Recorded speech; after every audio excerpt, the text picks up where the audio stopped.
El pecado nunca trae ganancia, siempre trae pérdida. Y eso es más cierto que con ningún otro pecado, con el pecado sexual. Te parece que te va a bendecir en algo, te va a liquidar. El pecado te engaña, es demasiado engañoso. Ningún pecado que otra persona cometa tiene más riesgos que el pecado sexual, más problemas, más capacidad destructora que el pecado sexual. El pecado sexual deshace matrimonios, destroza hogares, causa sufrimiento y enfermedad, y ha destruido más vidas que el alcohol y las drogas juntos. Tremendo es el pecado sexual. El pecado sexual lleva a mentir, a robar, a engañar y a matar. Causa amargura, odio, difamación, chismes y, por supuesto, dificultad de perdonar. Colmo de todo, estamos como rodeados de una cultura obsesionada con el sexo, lo cual hace que sea tan difícil también para nosotros estar de alguna manera ausentes o alejarnos tanto, ¿no? Es tremendo y lamentable las vidas rotas que nosotros conocemos, si es que no son las nuestras y Dios está acá reconstruyéndote. No lo sé, pero es tremendo cómo perdés tus posiciones, perdés el respeto, el honor de los demás. Todo tipo de pérdidas. Todo tipo de pérdidas. Nunca es una ganancia. Nunca trae un beneficio el pecado sexual. Siempre daña. Nunca. Aunque ofrece lo contrario. Dice en Proverbios, las aguas hurtadas de las relaciones sexuales fuera del matrimonio son dulces. La mujer seductora, ¿no? Dice, ven, las aguas hurtadas son dulces. Y el pan comido en oculto es sabroso. La mujer trata de seducir. Es muy lindo esto. Nadie se va a dar cuenta. Es todo oculto, es todo mentira, todo eso. Mentira. Dice en 2 Samuel 11:27, mas esto que David había hecho fue desagradable ante los ojos de Jehová.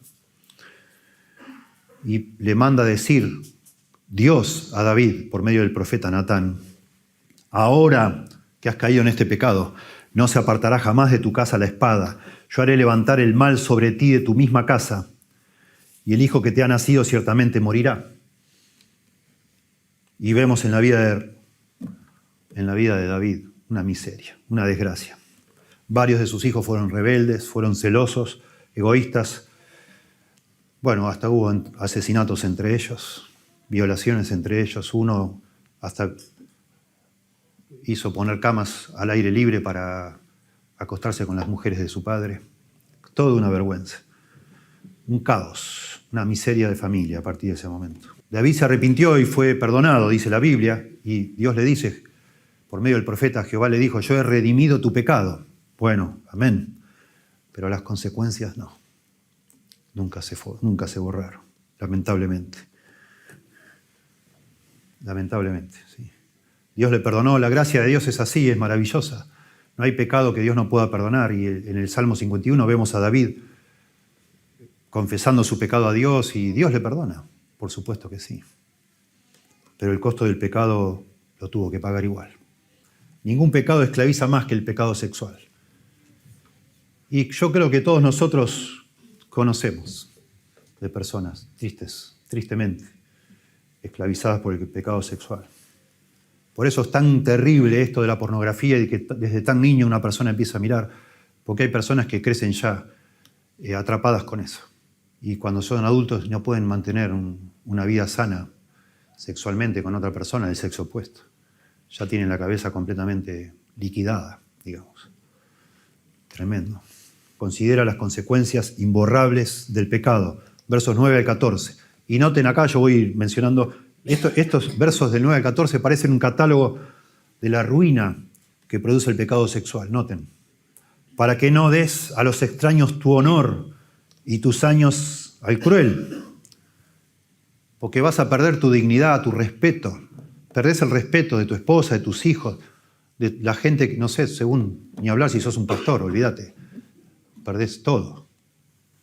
Respeto de alguien, si alguna vez alguien te respetó. 10.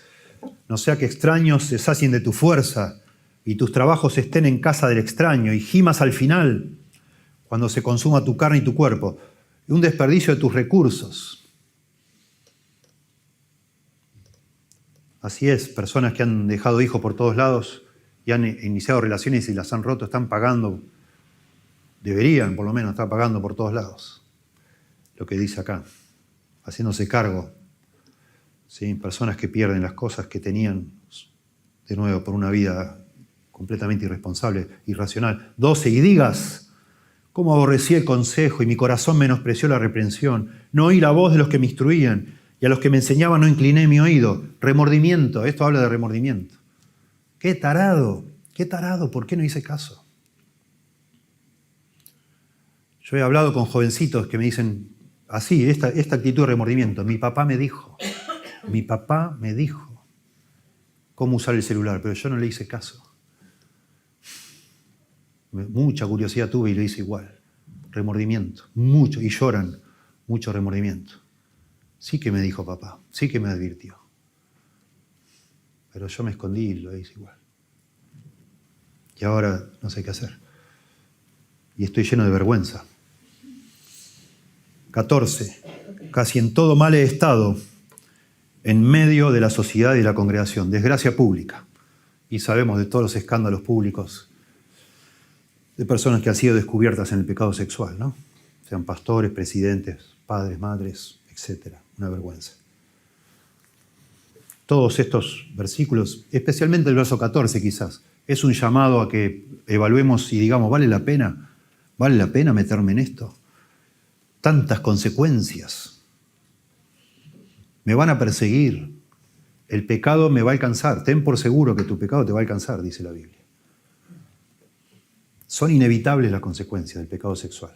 Lo son. La gente va a hablar, los maridos se van a enterar, o los cónyuges se van a enterar. Los reporteros van a espiar, en caso de gente conocida, no sé. Los embarazos van a ocurrir, las enfermedades venéreas se van a propagar, la culpa se va a intensificar. Dios va a obrar, Dios te va a perseguir hasta que te quebrante. El día de pago va a venir. Va a venir. El camino de las transgresiones es duro. ¿Sí? Dios lo dice. Y tarde o temprano vas a venir a sufrir las consecuencias. El que siembra para la carne, de la carne sembrará corrupción. Va a venir las consecuencias. Y hay que pensar en eso. Prenderán al impío sus propias iniquidades y retenido será con las cuerdas de su pecado. Ahí tiene que ver con Corinto, la capacidad de controlar. ¿Sí?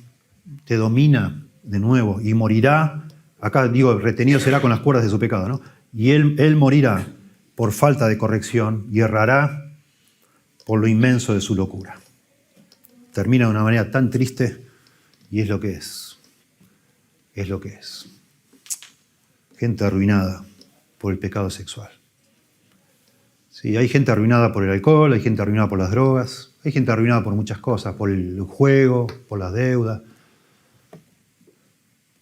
Pero hay gente muy arruinada, demasiada gente por el sexo. Demasiado. Solo que vivimos en una cultura muy hipócrita que no está dispuesta a hablar en contra de esto. Y entonces se esconde y se aplaude, hasta se aplaude. ¿Sí? Pero no, una miseria.